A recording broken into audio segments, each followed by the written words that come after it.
নমস্কার বন্ধুরা, আরও একটি নতুন রেসিপিতে সবাইকে স্বাগত।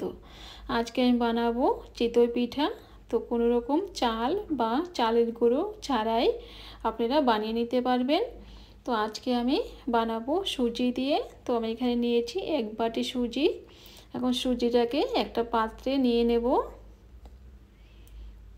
এখন দিয়ে দেব জল। এখানে 1 বাটি সুজি নিয়েছি আর 1 বাটি জল দিয়েছি। যে বাটি দিয়ে আমি সুজিটা মেপে নিয়েছিলাম সেই বাটি দিয়েই 1 বাটি জল দিয়ে দিলাম। এখন সুজিটাকে ভিজিয়ে এরকমভাবে একটু নাড়াচাড়া করে ওটাকে ভিজিয়ে আমি 10 মিনিটের জন্য রেখে দেব। তো এরকমভাবে একটু ভালো করে একটু নাড়িয়ে নিতে হবে, মিশিয়ে নিতে হবে। তো ওটা ভালো করে মিশিয়ে নিয়েছি। এখন ঢাকা দিয়ে 10 মিনিটের জন্য রেখে দেব। তো 10 মিনিট হয়ে গেছে। তো দেখুন সুজিটা একদম নরম হয়ে গেছে, ফুলে গেছে, জলটাও প্রায় শুকিয়ে গেছে। তো দেখুন একদম নরম হয়ে গেছে। এখন ওটাকে একটু একটা চামচ দিয়ে দেখিয়ে দিচ্ছি। দেখুন জলটা একদম শুকিয়ে গেছে। এখন ওটাকে একটা জারে নিয়ে নেব। তো এরকমভাবে চামচ দিয়ে জারে নিয়ে নেব। তো এরকমভাবে চিতই পিঠা বানালে বন্ধুরা খেতে খুবই ভালো লাগে।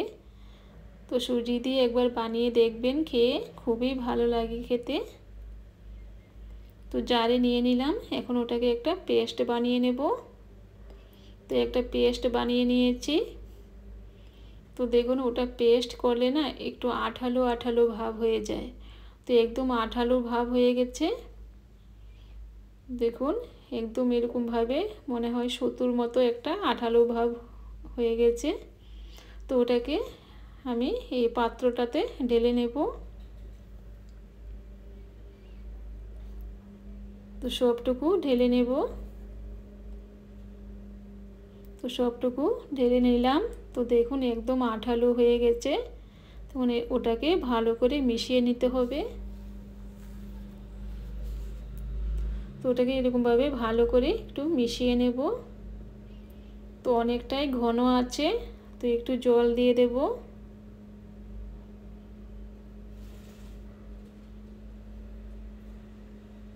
তো এরকমভাবে মিশিয়ে এখন একটু জল দিয়ে দেব। তো হাফ বাটির মতো জল দিয়ে দিলাম। এখন ভালো করে মিশিয়ে নেব। যেহেতু ওটা একটু আঠালো ভাব আছে তার জন্য একটু ভালো করে মিশাতে হবে।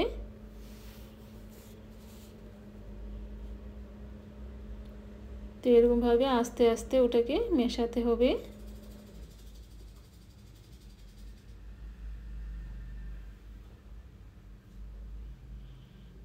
তো এখন দিয়ে দিলাম স্বাদ মতো লবণ। এখন লবণ দিয়ে আরও একবার ভালো করে মিশিয়ে নেব।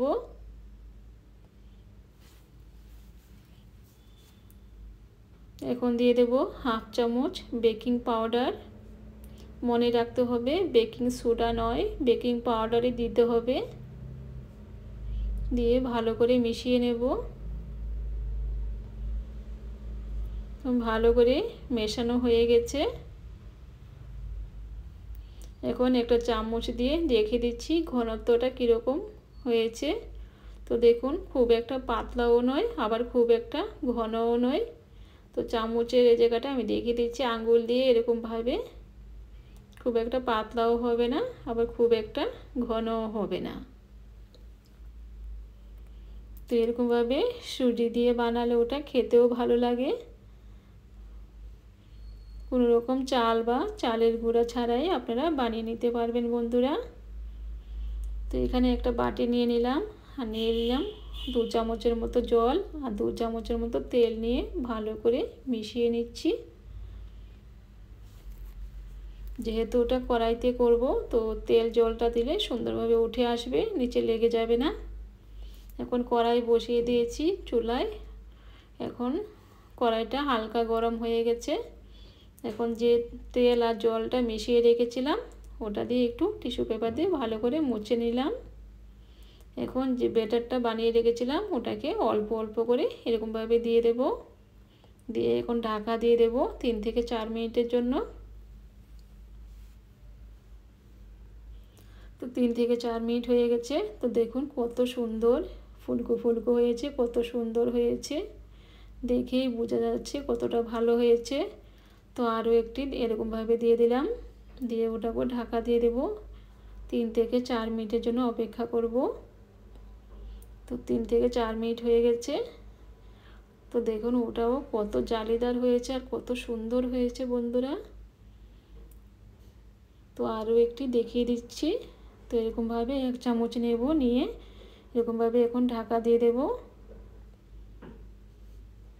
তো ওটাও হয়ে গেছে।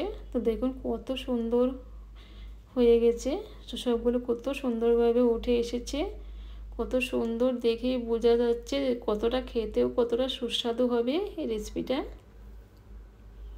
তো খেতে খুবই ভালো লাগে বন্ধুরা। তো আপনারা বাড়িতে একবার বানিয়ে দেখবেন, খুবই ভালো লাগবে। তো দেখুন পেছনটাও কত সুন্দর হয়েছে দেখতে। তো ওটা খেজুরের গুড় দিয়ে খেতে খুবই ভালো লাগে বন্ধুরা। তো একটা ভেঙে দেখাচ্ছি কতটা জালিদার হয়েছে, কত সুন্দর হয়েছে,